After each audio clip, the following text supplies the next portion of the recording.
রাষ্ট্রীয় স্বয়ংসেবক সংঘ দক্ষিণ আসাম প্রান্তিক সংঘ শিক্ষাবর্গ প্রথম বর্ষ সামান্য বিশেষ এর সমাপন কার্যক্রম অনুষ্ঠিত হল মাধবধামে।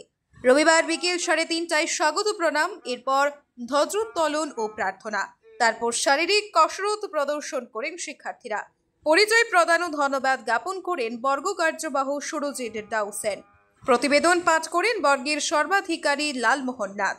উল্লেখ্য, রাষ্ট্রীয় স্বয়ংসেবক সংঘ দক্ষিণ আসাম প্রান্তের ব্যবস্থাপনায় সংঘ শিক্ষাবর্গ বিগত 3 মে বিকেল থেকে আরম্ভ হয়। দক্ষিণ আসাম প্রান্তের সংঘ শিক্ষাবর্গ গত 3 মে সন্ধ্যা 7:45টায় ভারত মাতার প্রতিকৃতির সম্মুখে প্রদীপ প্রজ্বলনের মাধ্যমে সূচনা করেন সংঘের দক্ষিণ আসাম প্রান্ত সংঘচালক জ্যোৎস্নাময় চক্রবর্তী, অখিল ভারতীয় কার্যকরিণী সদস্য উল্লাস কুলকার্নি, সর্বাধিকারী লালমোহন নাথ ও বর্গ কার্যবাহু সুরজিৎ থাইসেন।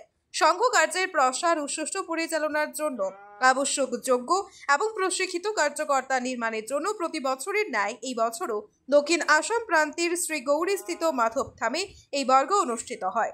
রাষ্ট্রীয় স্বয়ংসেবক সংঘের দৃষ্টিতে দক্ষিণ আসাম প্রান্ত বরাক উপত্যকা, ডিমা হাসাও জেলা এবং মিজোরাম রাজ্য নিয়ে গঠিত। সংঘের দৃষ্টিতে 12 জেলায় বিভক্ত। এই প্রান্তের 12 জেলার 52 স্থান থেকে মোট 67 জন শিক্ষার্থী অংশগ্রহণ করেন। এদিনের অনুষ্ঠানে উপস্থিত ছিলেন সংঘের বরিষ্ঠ কর্মকর্তারা, রাজ্যের মন্ত্রী কৌশিক রায়, 2 সাংসদ পরিমল শুক্লবৈদ্য ও কৃপানাথ মাল্লা, শিলচরের বিধায়ক দীপায়ন চক্রবর্তী, উত্তর করিমগঞ্জের বিধায়ক কমলাক্ষ দীপুর কায়স্থ, বিজেপি জেলার সভাপতি রূপম সাহা সহ সভাধিপতি বিপ্লব কান্তি পাল, সুব্রত ভট্টাচার্য সহ উপত্যকার বিভিন্ন দল সংগঠনের নেতাকর্মীরা। ব্যুরো রিপোর্ট, আজকের বরাক।